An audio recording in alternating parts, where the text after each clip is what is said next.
this is Rob Swatsky from the York campus of Harrisburg Area Community College in York, Pennsylvania.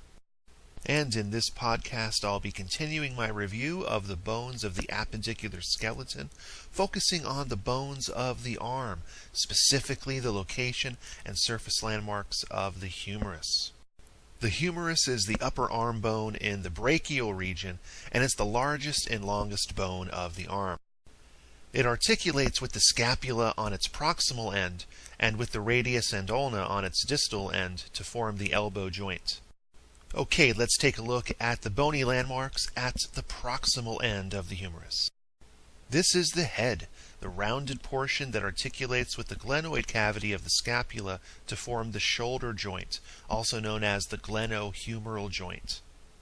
A great way to identify the left humerus from the right humerus is the orientation of the head. It always points medially towards the scapula. The oblique groove just distal to the head is the anatomical neck. This is the remnant of the epiphyseal growth plate that was once active in the growing bone. The greater tubercle is a lateral projection distal to the anatomical neck. You can feel this bump if you palpate on the lateral side of your shoulder area, just inferior to the acromion of the scapula, which is also palpable.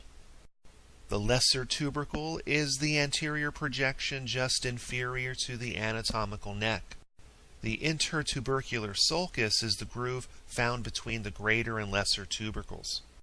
Just distal to the tubercles is the surgical neck, a narrow area of the humerus where the head tapers to the shaft. It is so named because this is the common site of fractures to the humerus. The body or shaft is more cylindrical at the proximal end of the bone, then becomes more triangular, and then takes on a broader and flatter shape towards the distal end. Located at the middle of the shaft on its lateral side is a rough V-shaped region called the deltoid tuberosity. This is an attachment point for the tendons of the deltoid muscle. The radial groove is a depression on the posterior humerus that runs alongside the deltoid tuberosity and contains the radial nerve. We can also find several distinct bony landmarks at the distal end of the humerus. The capitulum is a round, knob-shaped process on the lateral aspect of the bone. Caput means head, and you can remember this part because the capitulum is curved. The capitulum articulates with the head of the radius to allow its rotation. The radial fossa is a shallow anterior depression just above the capitulum. It articulates with the head of the radius during flexion or bending of the forearm. The trochlea is a spool-shaped process located medial to the capitulum. The trochlea has a more triangular shape and is more pointed, not curved like the capitulum. It articulates with the trochlear notch of the ulna.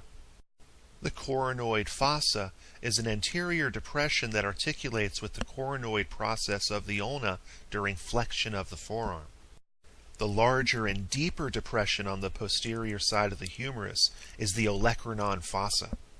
Because of its size and depth, it makes for a great landmark to identify the posterior side of the bone. It articulates with the olecranon of the ulna during extension or straightening of the forearm. The medial and lateral epicondyles are rough projections on both sides of the distal end of the bone. They serve as points of attachment for most of the forearm muscles. Notice how the distal end of the humerus looks like a hitchhiker's hand? The thumb on this hand is the medial epicondyle. And notice the thumb points medially, just like the head of the humerus. The first two fingers next to the thumb are the trochlea. The last two fingers are the capitulum. And the depression in the middle of the palm is the coronoid fossa.